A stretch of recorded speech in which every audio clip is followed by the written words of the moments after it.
नमस्कार। आज बात करूंगा कम्युनिकेशन एंड टेली कम्युनिकेशन के बारे में। तो सबसे पहले हम जानेंगे कि कम्युनिकेशन किसको कहते हैं और टेली कम्युनिकेशन किसको कहते हैं।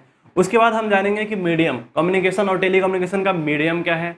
और उसके बाद हम जानने वाले हैं सबसे खतरनाक चीज़, मतलब एक जगह से दूसरी जगह तक, मतलब इंसानों ने सबसे पहले कैसे इन्फॉर्मेशन जो अपना सूचना है या अपना मैसेज है एक जगह से दूसरी जगह सबसे पहले कैसे भेजा था, उसके बारे में जानेंगे। मतलब हम टेलीग्राफ सिस्टम के बारे में जानने वाले हैं। तो इस वीडियो को पूरा आखिरी तक देखना, क्योंकि ये वीडियो बहुत ही इन्फॉर्मेटिव है और बहुत नॉलेजेबल है। आपको बहुत कुछ सीखने को मिलेगा इस वीडियो में। तो आइए फटाफट से इस वीडियो को चालू करते हैं और समझते हैं। तो दोस्तों, सबसे पहले हमको समझना है कि कम्युनिकेशन किसको कहते हैं। तो दोस्तों, कम्युनिकेशन का मतलब होता है कि इन्फॉर्मेशन को शेयर करना, किसी भी इन्फॉर्मेशन को शेयर करना, उसी को हम क्या कहते हैं, कम्युनिकेशन। लेकिन अब आपके मन में क्वेश्चन अराइज होगा कि यार फिर ये इन्फॉर्मेशन क्या है, किसको कहते हैं इन्फॉर्मेशन। तो इसको एक एग्जाम्पल से समझो कि हमारे पास दो कैरेक्टर है, हम दो कैरेक्टर ले रहे हैं। एक ले रहे हैं पुष्पा, रुकिएगा नहीं, दूसरा है रॉकी भैया। तो पुष्पा और रॉकी भैया में देखो क्या है कि पुष्पा के सामने क्या है कि आग जल रहा है। पुष्पा के सामने क्या जल रहा है, आग जल रहा है। अब देखना ध्यान से कि पुष्पा क्या कर रहा है कि अपना हाथ डाल रहा है आग में। तो क्या हो रहा है कि उसका हाथ जलेगा जलेगा जब ये अगर पुष्पा अपना हाथ डालेगा आग में तो हाथ तो जलना है।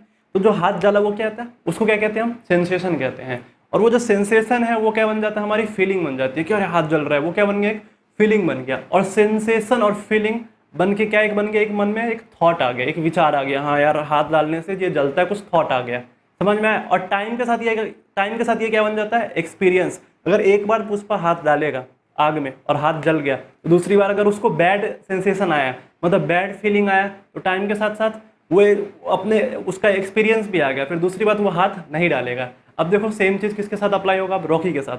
अब रॉकी भैया भी क्या कर रहे हैं कि अपना हाथ डाल रहे हैं। पुष्पा देख रहा है कि रॉकी भैया भी क्या कर रहे हैं, अपना हाथ डाल रहे हैं कहाँ में, आग में डालने की कोशिश कर रहे हैं। लेकिन पुष्पा ये बात इसको बताना चाहता है कि नहीं भैया हाथ में मत डालो। तो पुष्पा कैसे बताएगा, तो देखिए बताने का ढेर सारा मीडियम है। तो सबसे पहला जो मीडियम है मतलब कम्युनिकेशन का, अभी समझ में आ गया कि कम्युनिकेशन मतलब इन्फॉर्मेशन को शेयर करना। और इन्फॉर्मेशन क्या, फीलिंग। मतलब आपका जो सेंसेशन है वो क्या बन गया, फीलिंग बन गया। फीलिंग क्या बना, थॉट बना। और टाइम के साथ जो आपका थॉट बना वो क्या हो गया, एक्सपीरियंस हो गया। तो इसको उस सबको अगर कंबाइन कर दे, इकट्ठा कर दे, एक साथ जोड़ दे, तो वो क्या बन गया, इन्फॉर्मेशन। और अब हम क्या करते हैं, इसी इन्फॉर्मेशन को शेयर करते हैं। तो पुष्पा चाहता है अपना इन्फॉर्मेशन किसको शेयर करना, रॉकी भैया को। लेकिन वो करेगा कैसे, तो उसके लिए ढेर सारा मीडियम है। तो आइए फटाफट से हम हर एक मीडियम को जानते हैं। दोस्तों, सबसे जो पहला मीडियम है जो बहुत कमाल का है वो क्या है, फेशियल एक्सप्रेशन। जब इंसान नहीं बोल सकता था, कोई भी चीज़ नहीं कर सकता था, तो उसके पास कम्युनिकेट करने का एक ही मीडियम था, वो क्या था, फेशियल एक्सप्रेशन, उसका चेहरा। तो ध्यान से देखना कि फेशियल एक्सप्रेशन से कैसे कम्युनिकेशन होगा। जैसे मान लो कि पुष्पा हाथ डाला, अब हाथ डाला तो रॉकी भैया देख रहे थे पुष्पा को, तो जैसे उसका हाथ गया आग में, तो पुष्पा के चेहरे पे कुछ एक्सप्रेशन था। वो कैसा था, उई माँ जल गया, ऐसा कुछ एक्सप्रेशन था। तो रॉकी भैया देख के शायद समझ जाए कि हाँ भाई कुछ तो गड़बड़ हो रहा है, कुछ बैड सेंसेशन हो रहा है। जैसे आप किसी छोटे बच्चे को देखते हो, तो छोटे बच्चे को बोलना तो नहीं आता, लेकिन अगर उसको कहीं कुछ तकलीफ होती तो वो क्या करता है, रोता है। तो रोने से समझ में आ जाता है कि हाँ कहीं कुछ तकलीफ है, मतलब कम्युनिकेट हम कर चुके हैं। मतलब इन्फॉर्मेशन वो बच्चा जो चाह रहा था कि हाँ मेरे अंदर कुछ तकलीफ है वो पहुंचाना, वो पहुंच गया। तो ये था सबसे पहला मीडियम कम्युनिकेशन का, वो क्या था, फेशियल एक्सप्रेशन। दोस्तों, उसके बाद जो मीडियम आता है वो क्या आता है, सिंबल एंड गेस्चर। अब देखो ये कैसा मीडियम होता है, पुष्पा की कहानी से ही समझते हैं। अब देखो यार, रॉकी भैया को तभी भी समझ नहीं आया, कि यार हाथ जलाया, मतलब हाथ डाला रॉकी भैया, पुष्पा अपना हाथ डाला आग में, लेकिन रॉकी भैया को फिर भी समझ में नहीं आया कि पुष्पा का हाथ जल चुका है। फिर भी रॉकी भैया को समझ नहीं आया। तो देखो अब क्या, अब दूसरा जो मीडियम है सिंबल वाला। अब पुष्पा बोल रहा है, पुष्पा रॉकी की तरफ देख के बोल रहा है जल गया। तो ये क्या है, सिंबल है कि मत डालो, हाथ मत डालो, जल गया। और गेस्चर समझ में आ रहा है, देखो जैसे देखो ये क्या था, gesture, you are looking hot, समझ में आ रहा है, ये क्या है, गेस्चर है। ये क्या था, सिंबल एंड गेस्चर। ये था दूसरा मीडियम कम्युनिकेशन का। अब देखो यार, इससे भी पुष्पा जो कहना चाह रहा था, ये जो अपना इन्फॉर्मेशन शेयर करना चाह रहा था, इससे भी रॉकी भैया को समझ में नहीं आया। तब तीसरा मीडियम, देखो दोस्तों तीसरा मीडियम वो क्या है, वॉइस, आवाज़ जो सबके पास है, जिससे हम अभी कम्युनिकेट करते हैं। तो तीसरा मीडियम क्या है, वॉइस। और वॉइस के लिए एक चीज़ चाहिए यार, क्या चाहिए, लैंग्वेज। जैसे मान लो पुष्पा बोलेगा भैया हाथ मत डालना जल जाएगा, रॉकी भैया हाथ मत डालना जल जाएगा। अब पुष्पा बोल दिया कि रॉकी भैया हाथ मत डालना जल जाएगा, फिर भी रॉकी को समझ नहीं आया यार क्या बोल रहा है। तो देखो समझो कि वॉइस कम्युनिकेशन में ना हमको जो लैंग्वेज हमको आता है सामने वाले को भी वही लैंग्वेज आना चाहिए। और एक चीज़ और ध्यान से समझो कि लैंग्वेज से क्या होता है कि जैसे हम हिंदी में बोल रहे हैं और किसी को हिंदी आती है, किसी को इंग्लिश आती है, मराठी, उर्दू, वटेवर, तो जिसको जो भी लैंग्वेज आती है, तो हम अपनी जो फीलिंग है, अपना थॉट है, अपना एक्सपीरियंस है, वो किस में एक्सप्रेस करते हैं? लैंग्वेज के फॉर्म में एक्सप्रेस करते हैं। अगर सामने वाले को वो लैंग्वेज नहीं आता तो आप नहीं समझा सकते उसको कि उसको क्या आ रहा है। जैसे समझो बाहुबली की एक सीन याद है, निम्ब टुम टुम, क्या बोला था पता नहीं, समझ में आया? बिल्कुल समझ में नहीं आया होगा। अभी समझ में आया? निम्ब ब्लू ब्लू। क्यों? क्योंकि आपके पास वो लैंग्वेज ही नहीं है, वो कोड ही नहीं है, वो फीलिंग ही नहीं है उस लैंग्वेज का, इसलिए आपको समझ में नहीं आ रहा है। समझ में आ रहा है? इसलिए आपको बिल्कुल भी समझ में नहीं आ रहा है। तो वॉइस कम्युनिकेशन के लिए क्या सबसे इंपॉर्टेंट फैक्टर है? लैंग्वेज आना जरूरी है। लैंग्वेज, जो सामने वाले को लैंग्वेज आता है, जो आपको आता है और सामने वालों को आता है, जो आपको आता है और सामने वाले को आता है, अगर दोनों को लैंग्वेज आता है तो कम्युनिकेशन आसानी से हो सकता है। वरना कम्युनिकेशन होगा लेकिन पता नहीं क्या समझ में आएगा, नहीं आएगा, प्रॉपर कम्युनिकेशन नहीं हो पाएगा। उसके बाद जो खतरनाक मीडियम है ना, चौथा मीडियम, जिसको सुन के आप कहोगे वाह भाई, ये तो कम्युनिकेशन का मीडियम मजा ही आ गया, सबसे बढ़िया यही कम्युनिकेशन है दोस्तों। चौथा जो है वो टचिंग। हाँ भाई, टच, किसी को टच करने से भी क्या होता है, जो आपका इन्फॉर्मेशन है, आपका जो फीलिंग है वो शेयर हो जाता है। जैसे एग्जांपल ले लो कि पुष्पा किसको टच करेगा? अरे श्रीवल्ली को। अगर पुष्पा श्रीवल्ली को टच कर रहा है तो टचिंग से भी क्या होती है? कम्युनिकेशन हो जाती है। और एक चीज़ और आप ध्यान से समझो कि इस दुनिया में ना everything in this world wants to communicate with us. मतलब इस दुनिया में जितने भी वस्तु है ना, हर चीज़ क्या कर रहा है? आपसे कम्युनिकेट करना चाह रहा है, आपको कुछ ना कुछ इन्फॉर्मेशन देना चाह रहा है। जैसे एग्जांपल में ले लो, जितने भी एनिमल हैं, जितने भी लिविंग थिंग्स हैं, चाहे आप स्टार देख लो, सन देख लो, मून देख लो, गैलेक्सी देख लो, इवन कि आप छोटा सा मैटर देख लो, कोई भी मैटर हो, दुनिया का कोई भी मैटर हो, सब कुछ क्या कर रहा है आपके आसपास? आपसे कम्युनिकेट करने की कोशिश कर रहा है। लेकिन हमारे पास क्या नहीं है? हमारे पास वो कोड नहीं है जिससे हम क्या कर सके, उसको अंडरस्टैंड कर सके, उस चीज़ को समझ सके। हमारे पास वो कोड ही नहीं है। अगर हमारे पास अगर कोड होगा तो हम समझ जाते हैं। जैसे कुछ लोग कुत्तों की भाषा समझ जाते हैं, डॉग क्या कह रहा है, चिड़िया की भाषा समझ जाते हैं। क्यों? क्योंकि वो अंडर, उसके पास कुछ ना कुछ कोड है। तो हम कोड डेवलप कर सकते हैं अपने आसपास के चीज़ को। जैसे हमारे जो ऋषि मुनि थे वो बहुत लोगों से कम्युनिकेट कर लेते थे, मतलब कि बहुत चीज़ों से, आसपास की बहुत सारी चीज़ों से कम्युनिकेट कर लेते थे, क्योंकि वो कुछ ऐसा डेवलप कर चुके थे अपने अंदर। वो हम डेवलप कर सकते हैं, कोड डेवलप कर सकते हैं। कोड मतलब कि सामने वाला क्या कह रहा है वो समझने के लिए जो शक्ति है वो हम डेवलप कर सकते हैं। अब देखिए दोस्तों, उसके बाद सबसे खतरनाक फैक्टर, पांचवा कम्युनिकेशन मीडियम, वो है टेक्स्ट वाला। और ये सबसे खतरनाक इसीलिए है क्योंकि इससे आप अपनी जानकारी ना, आपके पास जो भी इंफॉर्मेशन है, आप वो फ्यूचर तक पहुंचा सकते हो, फ्यूचर जनरेशन तक पहुंचा सकते हो। जैसे सपोज कर लो, टेक्स्ट के लिए हमको क्या चाहिए? स्क्रिप्ट चाहिए। अगर आप जैसे मान लो अल्फ़ाबेट, अगर ABCD आता है या अ आता है, तो इससे आप क्या कर सकते हो? अपना जो इन्फॉर्मेशन है वो एक जगह से दूसरी जगह शेयर कर सकते हो फटाफट, बहुत स्पीड में, मतलब फ्यूचर जनरेशन के लिए शेयर कर सकते हो। जैसे आप एक बुक लिख दो, जैसे भागवत गीता 5000 साल पहले लिखी गई थी, बोली गई थी बेसिकली। फिर बहुत सारा बुक है जो 1000 साल पहले या 5000 साल पहले या 500 साल पहले बुक लिखी गई थी, तो वहाँ का जो इन्फॉर्मेशन था वो अभी भी हम लोगों के पास पहुँच रहा है। तो ये मीडियम सबसे अच्छा था। दोस्तों आप समझते हैं टेली कम्युनिकेशन। टेली मतलब होता है फार ऑफ, मतलब दूर, और कम्युनिकेशन आपको पता है कि इन्फॉर्मेशन को शेयर करना। अगर हम किसी इन्फॉर्मेशन को दूर तक शेयर करें उसको क्या कहते हैं? हम टेली कम्युनिकेशन। अब समझने वाली बात ये है कि अभी तो टेली कम्युनिकेशन बहुत ईजी है। जैसे अभी किसी को मैसेज करो हाय, विदिन अ सेकंड पहुंच जाता है। ये सबसे पहले किसी ने तो स्टार्ट किया होगा ना। तो सबसे पहले किसने कब कैसे स्टार्ट किया कि हम एक जगह से दूसरे जगह अपना इन्फॉर्मेशन बहुत जल्दी पहुंचा सकें? दोस्तों अब ध्यान से समझो कि पुराने समय में 15th सेंचुरी में, 16th 17th 18th सेंचुरी में, इवन कि 19th सेंचुरी में, हम इन्फॉर्मेशन शेयर करने के लिए एक जगह से दूसरी जगह अगर हमको इन्फॉर्मेशन शेयर करना है तो कैसा ज़माना था? कबूतर वाला ज़माना था। याद होगा आपको कि कबूतर जा जा। अब एक गाना भी सुन रखा होगा कि संदेश से आते हैं। तो वो सब क्यों? मतलब उस समय जो इन्फॉर्मेशन पहुंचाना था ना वो बहुत डिफिकल्ट था, मतलब बहुत समय लगता था। अगर आपको किसी को विश करना है या किसी को इनवाइट करना है बर्थडे पार्टी के लिए, तब वो अगर वो दूसरे कंट्री में है तो 1 महीना पहले मैसेज भेजो या 2-3 महीना पहले मैसेज भेजो, फिर जाएगा, फिर वो आएगा, तो कितना समय लगता था। पोस्टमैन के तहत हम अपना इन्फॉर्मेशन शेयर करते थे, या पिजन ये काम करता था। तो पिजन कैसे ये करता था? अगर इसके बारे में जानना है तो कमेंट करके बताइए, हम इसके बारे में भी वीडियो बनाएंगे कि पिजन एक जगह से दूसरी जगह इन्फॉर्मेशन कैसे शेयर करता था। लेकिन दोस्तों इन सब तरीकों में ना क्या हो रहा था कि समय बहुत लग रहा था, महीना बहुत समय लगता था। लेकिन अभी जैसा हो पाया तो वो कैसे हुआ? तो इसकी शुरुआत होती है 1800 ईस्वी में। हमने बताया था वोल्टा वाले सीरीज में कि दुनिया का सबसे पहला बैटरी वोल्टा ने कैसे डेवलप करा था। जब 18th सेंचुरी मतलब 1800 ईस्वी में वोल्टा ने अपना बैटरी डिस्कवर किया था, उसके बाद बहुत सारे रिवोल्यूशन आए, उसी के बाद सब कुछ आया।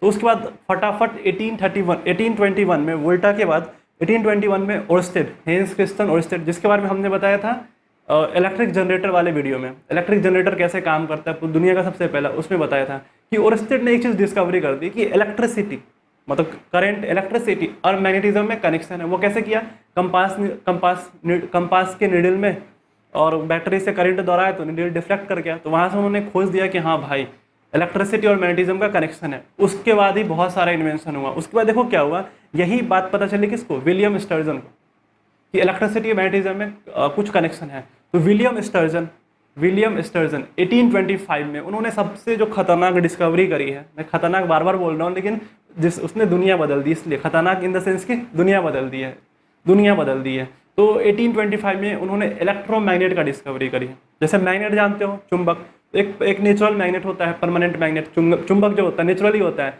एक होता है इलेक्ट्रिसिटी वाला मैग्नेट, उसको कहते हैं हम इलेक्ट्रोमैग्नेट। तो इलेक्ट्रोमैग्नेट की डिस्कवरी 1821 में विलियम स्टर्जन के द्वारा हुआ था और ये बहुत ही खतरनाक इन्वेंशन था। इसी की वजह से टेलीकम्युनिकेशन और हमारा जो मोटर है, जनरेटर है, बाद में 1831 में फराडे ने मोटर बनाया, फिर जनरेटर आया, तो इसी की वजह से आ पाया मैग्नेट, मतलब इलेक्ट्रोमैग्नेट की वजह से ही। देखो ये काम कैसे करता है, अगर एक रॉड में ना तुम करंट, एक वायर को लपेट दो और इसमें करंट दौड़ाओ, तो वो क्या, उसका जो नेचर है वो कैसा हो जाता है, मैग्नेटिक, वो किसी चीज़ को अट्रैक्ट करता है। तो इसी चीज़ की मदद से हम सबसे पहले बना पाए टेलीग्राफ, इलेक्ट्रिक टेलीग्राफ। दोस्तों सबसे पहला जो कम्युनिकेशन मीडियम था, इलेक्ट्रिक कम्युनिकेशन मीडियम, वो क्या था, इलेक्ट्रिक टेलीग्राफ। टेली मतलब क्या होता है, आपको पता है, फार ऑफ, दूर, किसी कोई चीज़ दूर तक पहुंचाना मतलब टेली, और ग्राफ मतलब रिटन, लिखा हुआ। तो कुछ लिखा हुआ अगर कुछ दूर तक पहुंच रहा है उसको क्या कहते थे, इलेक्ट्रिक टेलीग्राफ। तो आइए जानते हैं कि इलेक्ट्रिक टेलीग्राफ की डिस्कवरी कब हुई, कैसे हुई, क्यों हुई वो तो पता चल गया, अब कब और कैसे हुई ये जानते हैं। तो ध्यान से समझना दोस्तों, 1837 में दो साइंटिस्ट हुए, 1837 में दो साइंटिस्ट, एक विलियम कुक और दूसरा चार्ल्स व्हिटस्टोन, जिन्होंने सबसे पहले पेटेंट करवाया था इलेक्ट्रिक टेलीग्राफ का। अब आपको समझना है कि ये काम कैसे करता है, हमारा जो इलेक्ट्रिक टेलीग्राफ डिवाइस है वो काम कैसे करता है। तो इलेक्ट्रिक टेलीग्राफ डिवाइस में दो चीज़ होता है, एक क्या होता है ट्रांसमीटर, दूसरा क्या होता है रिसीवर। तो ट्रांसमीटर का काम क्या होता है, वो सिग्नल भेजता है, ट्रांसमीटर का काम क्या होता है, सिग्नल भेजता है, और रिसीवर क्या करता है, उस सिग्नल को समझता है। ऐसे समझो जैसे मान लो कि अभी हम बोल रहे हैं, तो यहाँ से हम बोल रहे हैं, तो हम ये वाला सिस्टम क्या हो गया, ट्रांसमीटर, यहाँ से क्या हो रहा है, सिग्नल पहुँच रहा है, और ये जो कान है ये क्या कर रहा है, सुन रहा है, ऑब्जर्व कर रहा है, तो ये क्या हो गया, रिसीवर। जहाँ से निकला सिग्नल उसको क्या कहते हैं, ट्रांसमीटर, जहाँ पे ऑब्जर्व हुआ उसको क्या कहते हैं हम, रिसीवर। तो देखो ट्रांसमीटर में क्या था, ट्रांसमीटर में दो चीज़, हम ट्रांसमीटर में दो चीज़ का यूज करते थे, एक था बैटरी, दूसरा था वायर, बैटरी और वायर। अब ध्यान से देखना, ट्रांसमीटर का साइड का सिस्टम कैसा होता है, समझो कि बैटरी में दो टर्मिनल होता है, आपको पता है, एक पॉजिटिव एक निगेटिव। तो पॉजिटिव टर्मिनल में एक वायर लगाया ऐसे करके, नेगेटिव टर्मिनल में भी एक वायर लगाया, जो नेगेटिव टर्मिनल वाला वायर था उसको हमने ग्राउंड कर दिया, अर्थ कर दिया। अब ध्यान से देखना, पॉजिटिव टर्मिनल वाले वायर में हमने क्या कर दिया, बीच में एक स्विच लगा दिया ऐसे करके, की टाइप का कुछ स्विच लगा दिया। अब देखो ये किसका था, ट्रांसमीटर साइड का ये सिस्टम था। दूसरा देखो रिसीवर साइड में कैसा सिस्टम था दोस्तों, रिसीवर साइड में हम एक यूज करते हैं इलेक्ट्रोमैग्नेट, क्या, इलेक्ट्रोमैग्नेट, चुंबक भाई, इलेक्ट्रोमैग्नेट, वो मतलब एक जैसे रॉड है उसमें लपेट दो वायर, तो वो क्या बन जाता है, इलेक्ट्रोमैग्नेट, मतलब चुंबक बन गया। अब उस इलेक्ट्रोमैग्नेट में ऊपर एक जो वायर होगा, उसमें हम ऊपर वाले वायर में जो ट्रांसमीटर साइड से वायर आया था उसको जोड़ेंगे, और नीचे वाले वायर को क्या कर देंगे, अर्थ कर देंगे। अब ध्यान से समझना, अब उससे क्या हो गया, सर्किट कंप्लीट हो गया। जैसे ही हम ट्रांसमीटर के साइड पे इस स्विच को ऑन करेंगे तो क्या होगा, इधर इलेक्ट्रोमैग्नेट में वो इलेक्ट्रोमैग्नेट हमारा काम कर जाएगा, वो किसी भी चीज़ को अट्रैक्ट करेगा, मतलब मेटल वाले पार्ट को अट्रैक्ट करेगा। अब हम क्या करते हैं कि ट्रांसमीटर के साइड में ना इलेक्ट्रोमैग्नेट के ऊपर हमको पता है कि मेटल वाले पार्ट को अट्रैक्ट करता है, तो हम एक नीडल रख देते हैं, एक सुई रख देते हैं। अगर हम स्विच को ऑन करते हैं तो क्या होता है, सुई जो है वो नीचे आ जाता है, स्विच को ऑफ करते हैं तो सुई ऊपर हो जाता है। और ये कमाल इसीलिए है क्योंकि इसको हम कंट्रोल कर सकते हैं, रेगुलेट कर सकते हैं बहुत दूर तक। अगर डिस्टेंस बहुत दूर है तो ये कंट्रोल किया जा सकता है एक दूसरे डिस्टेंस तक। जैसे मान लो हम यहाँ पे इस जगह पे इस प्लेस पे रख दिया, फिर दूसरे जगह को किसी दूसरे प्लेस पे रख दिया, जैसे एक को दिल्ली में रख दिया, दूसरे को मुंबई में रख दिया, मतलब ट्रांसमीटर दिल्ली में, रिसीवर मुंबई में। अब हम इस स्विच की मदद से क्या कर सकते हैं, उसको कंट्रोल कर सकते हैं। अगर स्विच दबाएंगे तो अट्रैक्ट करेगा, वायर हमारा लंबा वायर लेके यूज कर सकते हैं, अट्रैक्ट करेगा। अगर स्विच ऑफ है तो क्या होगा, ऊपर जाएगा, तो इससे हम कंट्रोल कर सकते हैं। अब बात रही, अब फिर आप सोचोगे इससे कम्युनिकेशन कैसे हुआ, हम मैसेज कैसे भेजेंगे इससे। ध्यान से समझो, इससे मैसेज भेजने के लिए हमको क्या डेवलप करना पड़ गया, कोड। तो 1835 में सैमुअल मोर्स ने एक कोड डेवलप करा। कोड मतलब कि इस चीज़ को मतलब कैसे कम्युनिकेट करें इससे। तो उन्होंने क्या किया कि ये जो नीडल है ना, अगर हम स्विच को बहुत लंबे समय तक ऐसे दबा के रखें तो नीडल बहुत देर तक उसमें क्या होता है, अट्रैक्ट रहा, मतलब कि चुंबक में चिपक जाता था। अब देखो उस पर क्या कर दिया, हम इंक लगा दिया और साइड में पेपर रख दिए। अगर लंबे समय तक हम दबाएंगे ना तो उस पर जो पेपर, अगर हम पेपर को अगर ऐसे स्लाइड करें, पेपर रोलर वाला था, मतलब रोलर से वो स्लाइड होता था पेपर, अगर पेपर को ऐसे हम स्लाइड करें तो उस पर जो लंबे समय तक रहता था उसकी वजह से क्या होता था, डैश बनता था उस पेपर पे। क्या बनता था, डैश। अगर बहुत कम समय के लिए कर रहे हैं तो क्या बनता था, डॉट। कम समय के लिए कर रहे हैं तो डॉट, और लंबे समय के लिए कर रहे हैं तो डैश बनता था। तो भाई साहब मोर्स ने क्या करा, अपना कोड डेवलप करा कि हम ए के लिए भाषा बनाते हैं, मतलब कि अल्फ़ाबेट ए के लिए जैसे एक डॉट और अगर एक डैश है उसको हम कहते थे अल्फ़ाबेट ए। वैसे बी के लिए, सी के लिए, डी के लिए, हर चीज़ के लिए डॉट और डैश के फॉर्म में क्या बनाए, भाषा बनाए। अब देखो यार, अगर बहुत दूर कोई इंसान है तो जैसे स्विच दे रहा है तो वो किसके हिसाब से स्विच देगा, कोड के हिसाब से। अगर वो बहुत एक बार ऐसे दिया, ऐसे मतलब वो की होता था, आपको पता होगा टेलीग्राफ, टेलीग्राम जिसे भारत में कहते हैं तार, तार कहते हैं, तो वैसे ही काम करता था। तो एक अगर वो एक बार ऐसे क्लिक कर रहा है, बहुत कम समय के लिए कर रहा है तो उस पर डॉट बनेगा, फिर लंबे समय के लिए कर रहा है तो डैश बनेगा। उससे हम अल्फ़ाबेट, अब जो दूसरे साइड बैठा हुआ है वो उसको कोड कर लेता था, अच्छा डॉट है, डैश है, मतलब ए है, फिर बी है, क्या लिखना था वो उस तरीके से हम कम्युनिकेट करते थे। सैमुअल मोर्स 1835 में ही सबसे पहले क्या किया था, अपना कोड डेवलप करा था, डॉट एंड डैश वाला, जिसका हम यूज करते थे टेलीग्राफ में। टेलीग्राफ में कोड समझने के लिए यूज करते थे, कम्युनिकेशन करने के लिए यूज करते थे। लेकिन दोस्तों ये दुनिया का सबसे पहला कोडिंग था, कोडिंग के क्षेत्र में सबसे पहला कोडिंग यही था। उसके बाद अभी भी हम इसका यूज करते हैं मोर्स कोड का, एसएमएस के लिए बहुत बहुत जगह, जैसे कि नेवी में अभी भी इसका यूज़ किया जाता है मोर्स कोड के लिए। लेकिन सबसे पहला कोडिंग यही था। उसके बाद कोडिंग के इंडस्ट्री में भी रिवोल्यूशन आ गया, खतरनाक रिवोल्यूशन आया। अब उसके अभी पता है आपको, एनालॉग कोडिंग होता है, एनालॉग डिजिटल, कितना कोडिंग हो गया, अब पता है आपको, जावा, पाइथन, ढेर सारा कोडिंग आ गया। तो सबसे पहला जो स्टार्टिंग हुआ तो वो कहाँ से हुआ था, मोर्स ने ही सबसे पहले स्टार्ट करा था। शायद ये फैक्ट आपको नहीं पता होगा। दोस्तों दुनिया का सबसे पहला जो इलेक्ट्रिकल कम्युनिकेशन था, टेली कम्युनिकेशन, वो क्या था हमारा, टेलीग्राफ। और इंडिया में ये बहुत ज़्यादा चर्चित, 1837 में ये कमर्शलाइज हो गया था पूरी वर्ल्ड, मतलब कि 1837 में कमर्शलाइज हो गया था। और अंग्रेजों की वजह से ही भारत में आ पाए तारों का सिस्टम।